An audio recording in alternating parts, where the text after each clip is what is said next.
माजी खासदार व माजी आमदार भाई केशवरावजी धोंडगे साहेब यांच्या जयंती सोहळ्या अंतर्गत आयोजित फ्रेसिंग असोसिएशन नांदेड तर्फे राजमाता जिजाऊ पुरस्काराचे वितरण सोहळा नियोजन भवन नांदेड जिल्हाधिकारी कार्यालय येथे संपन्न झाला। यामध्ये 60 राष्ट्रीय खेळाडूंच्या मातेंचा सत्कार सन्मान करण्यात आला। या कार्यक्रमाचे अध्यक्ष शिवछत्रपती पुरस्कार प्राप्त जनार्दन गुपिले तर प्रमुख उपस्थिती डॉक्टर प्राध्यापक पुरुषोत्तम केशवरावजी धोंडगे तर जिल्हा क्रीडा अधिकारी जयकुमार टेंबरे, दैनिक प्रजावाणीचे संपादक संतनू डोईफोडे, मराठी पत्रकार परिषदेचे जिल्हा अध्यक्ष संतोषजी पांडागळे, सौ राजश्रीताई हेमंत पाटील व अन्य मान्यवरांच्या उपस्थितीमध्ये या कार्यक्रमात संपन्न झाला। या कार्यक्रमाचे संयोजन डॉक्टर राहुल राघोबा वाघमारे यांनी केले। चला तर हा कार्यक्रम पाहूया।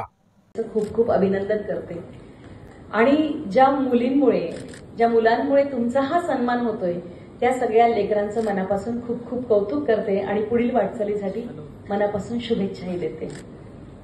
खरं म्हणजे आज एक छोटीशी खंतही व्यक्त करायची आहे, ती म्हणजे उभ्या माझ्या लग्न झाल्यापासूनच्या आजपर्यंतच्या प्रवासात मी आदरणीय भाईंबद्दल खूप ऐकलं, ते माननीय हेमंत पाटील साहेबांकडनं। दरवेळेला साहेब भेटून आले की आदरणीय पुरुषोत्तम दादा तुम्हाला सांगते की साहेबांचा 15-20 मिनिटं अर्धा तास भाईंबद्दल सोबत झालेला जो संवाद असायचा ते सांगण्यात जायचं की भाईंचं वागणं, भाईंचं व्यक्तिमत्व, त्यांनी आजपर्यंत ज्या पद्धतीने कार्य केलं या सगळ्या गोष्टी ते माझ्यासोबत शेअर करायचे आणि सांगायचे की एकदा तरी तू भेटायला गेली पाहिजे, तुला मी एकदा तरी घेऊन जाईल।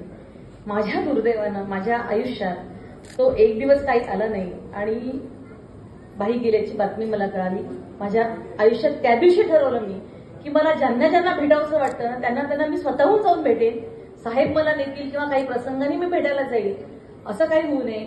माझ्या आयुष्यात मी त्यांचा आशीर्वाद घेण्यापासून वंचित राहिली असं मला आतून वाटत। त्या व्यक्तिमत्वानी नेहमी त्यांनी देवाच्या पलीकडे आईला सन्मान आणि मान दिला, नेहमी ते आदर आईबद्दल ठेवत होते।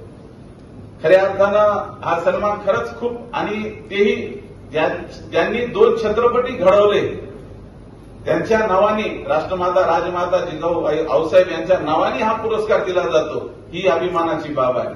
खरंच मला या गोष्टीचा खूप आनंद या ठिकाणी होतो।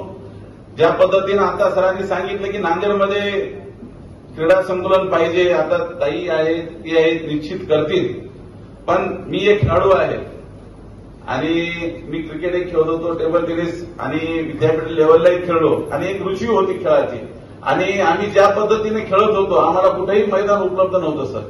आणि ज्यावेळेस मी थोडंसं आमच्या हातात थोडासा कारभार आला, सगळ्या गोष्टी आल्या आणि त्यावेळेस एक विषय असा निघाला की जिल्हा क्रीडा म्हणजे क्रीडा संकुलन स्थापन करायचंय, कंधारला जागा पाहिजे। जागा तर सरकारची नव्हती, कोणी द्यायला तयार नव्हतं। त्यावेळेस अभिमान वाटतं की आपल्या भागातले खेळाडू घडले पाहिजे, मोठे झाले पाहिजे, ही भूमिका